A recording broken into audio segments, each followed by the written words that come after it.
Prologue. Digging in the graveyard, finding all them secrets out. I'm digging in the graveyard. I'll be finding all your secrets out. Orrin Morse, Midnight Graveyard Blues. This is a cruel, cruel, cruel world. You have to live in each and every day. You can't hardly trust your next-door neighbor, or they just might steal your life away. Eddie the Chief Clearwater, Messed Up World. 1. The Bone Man was as thin as a whisper. He was a scarecrow from a blighted field. He stood on the edge of the hospital roof, toes jutting out over the gutter, his trousers fluttering against the stick slimness of his legs. His coat flaps snapped vigorously but silently around his emaciated hips. The only sound the wind made as it whipped by him and through him was a faint plaintive whine as it caressed the silvery strings of the guitar slung behind his back. Far below, the parking lot faded back from the glow of the emergency room doors, spreading out in a big half-circle that had been cut acres deep into the surrounding sea of pines. Even this late, there were dozens of cars down there, dusted with moonlight, but asleep. All around the town there was a ring of black clouds that were invisible against the night, but above the Bone Man the stars flickered and glimmered by the thousand.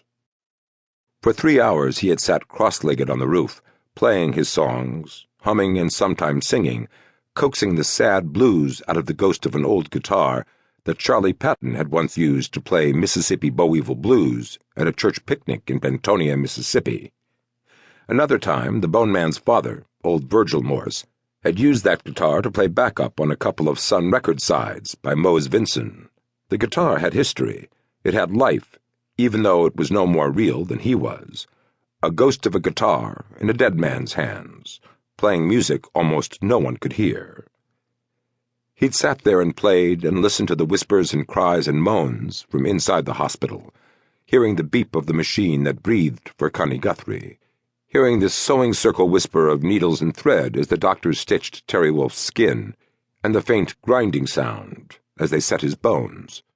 He heard the whimper of hopelessness from the throat of Jose Ramos as the doctor stood by his bed and explained to his mother that his back was broken, and then the scream as the enormity of that pronouncement drove a knife into his mother's heart. He heard the dreadful terror as Dr. Saul Weinstock murmured, "Dear God," over and over again as he knelt alone in the bathroom of his office, hands on either side of the toilet bowl, his face streaked with tears and his lips wet with vomit.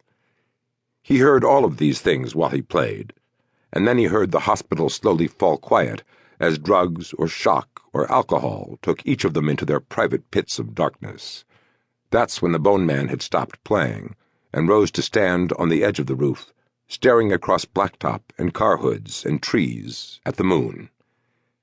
It was an ugly quarter moon, stained yellow-red like bruised flesh, and its sickled tip seemed to slash at the treetops. The sky above the trees was thick with agitated nightbirds that flapped and cawed, hectoring him like Romans at the circus. 2. "Where are you now?" Jim Polk cupped his hand around his cell and pitched his voice to a whisper. "At the hospital, like you said. Backloading, Doc." "Anyone see you?" "Jesus, Vic, you think I'm that stupid?" Vic Wingate's voice tightened a notch. "Did anyone see you?" "No, okay? No one saw me." "You're sure?"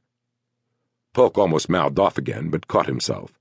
A half-beat later he said, "I'm sure." "Then open the door. We're here." The hallway was still dark and empty.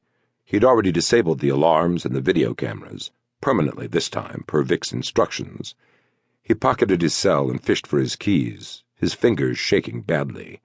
His nerves were shot and getting worse every time Vic asked him to do something like this. There was no let-up, always some other shit to do, always something that was tightening the noose around his neck. The McDonald's fish in his stomach felt like it was congealing. He turned the key, but before Polk could push it open, the door was whipped out of his hand, and Carl Ruger shouldered his way in, pausing just long enough to give Polk a slow, hungry up and down. He smiled a wide, white smile that showed